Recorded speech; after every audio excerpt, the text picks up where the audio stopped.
The Library Beneath the Waves.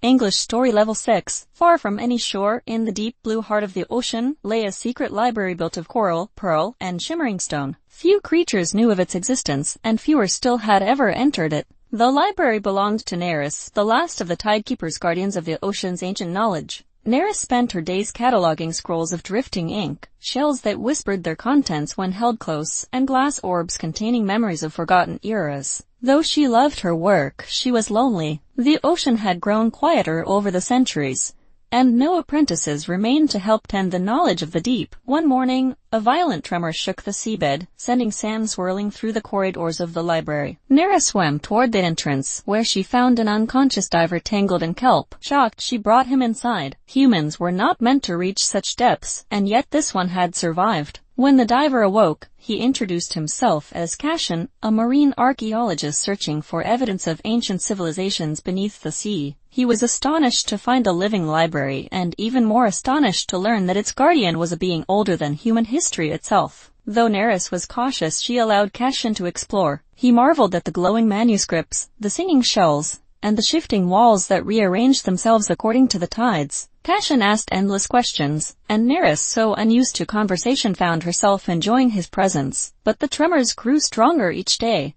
A chasm was opening beneath the library, threatening to swallow it whole. Nereus knew she could save only part of the collection before everything collapsed. Cassian offered to help carry artifacts to safer caverns, but Nereus hesitated. Allowing a human to leave with even a single scroll could expose their world. As the final quake struck, the library walls cracked. Nereus made her decision.